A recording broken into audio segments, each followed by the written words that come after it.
Olá, seja muito bem-vindo. Esse é o nosso programa Juntos Nessa. O tema do programa de hoje é crise hídrica, escassez hídrica. E para conversar sobre esse assunto super importante, relevante com a gente da atualidade, a gente trouxe aqui o nosso convidado, professor da USP, Pedro Cortes, que também é coordenador da Rede Internacional de Estudos sobre Meio Ambiente e Sustentabilidade. Seja muito bem-vindo, professor. Eu agradeço a oportunidade. Bom, para começar, vem aquela pergunta que é um tanto terrorista, né?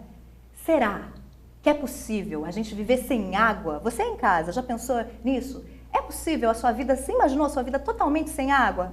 Professor, a água de fato vai acabar? Tem esse risco? Então, veja bem, a gente passou por uma situação muito parecida a essa, ou quase igual a essa que você relata, aqui em São Paulo durante a crise hídrica, né? Houve época em que a população de alguns bairros ficou sem água, às vezes por conta aí de uma semana, às vezes vários dias. Então, é uma situação que ela pode ocorrer eventualmente, as pessoas ficarem privadas de água durante um tempo.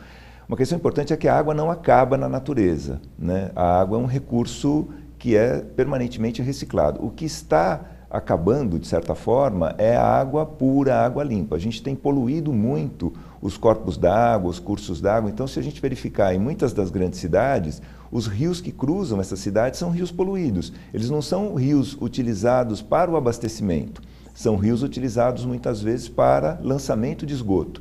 Então, aos poucos, a gente foi comprometendo a qualidade, né, desses recursos hídricos e isso diminui muito a disponibilidade de água para a população e ainda considerando que a população mundial continua crescendo. Pois é, né? Inclusive tem alguns dados aí de que em 2030 a demanda cresce aí em torno de 50%, é isso? A demanda ela vem crescendo constantemente e, ao mesmo tempo, a gente vem reduzindo a qualidade dos recursos disponíveis. Certo. Então, cada vez menos a gente tem água de boa qualidade para oferecer para a população, né, seja em ambiente urbano quanto rural, e também isso encarece muito o tratamento da água. Então, quanto mais poluída a água, maior é o tratamento que a gente tem que fazer, maior é o custo disso, e muitas vezes isso chega de uma maneira até proibitiva para algumas populações. O custo ele chega a assumir aí uma característica muito...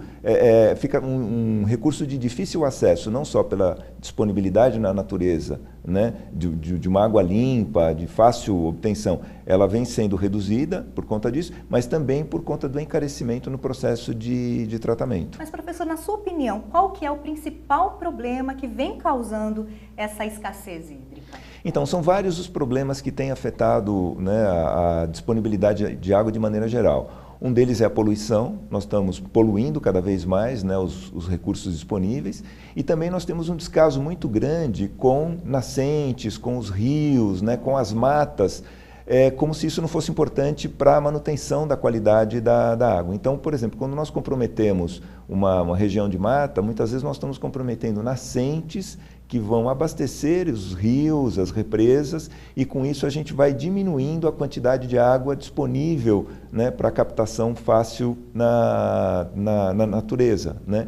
Então, assim, são vários os fatores que têm contribuído para essa dificuldade de acesso à água. Mas eu diria que o principal é a poluição e também o descaso com as matas, com os cursos d'água, e a gente não respeita, muitas vezes, a função natural dos rios, dos lagos, porque a gente desmata o entorno, né? A gente lança esgoto, lança efluentes industriais, né? E isso vai comprometendo muito a disponibilidade de água de boa qualidade. Professor, mas em termos de consumo, de impactos, quem que você consideraria o maior responsável? Sou eu, como consumidor, com o meu uso doméstico, a empresa, a indústria, por exemplo, a gente sabe que uma indústria pecuária gasta muita água na produção de carne, ou ainda assim sou eu, consumidor, no momento em que faço uma escolha de consumo? Todos nós somos responsáveis, né? Cada um tem a sua parte de responsabilidade. A gente não pode tratar a água como se ela fosse algo que tivesse aí fartamente disponível. Eventualmente, em algumas regiões ela está fartamente disponível, mas, em geral, essa percepção de que nós temos água sobrando, ela é falha, não condiz com a realidade em várias regiões, não só no Brasil, como também no exterior, né? Então, todos nós, seja na nossa casa, seja nas empresas, devemos privilegiar um uso racional da água, realmente evitar o desperdício, né, priorizar o uso econômico, porque ele é um recurso que não está fartamente disponível, assim, facilmente disponível, cada vez a gente tem maior dificuldade em obter água e também a gente sabe o custo que isso gera quando ela falta.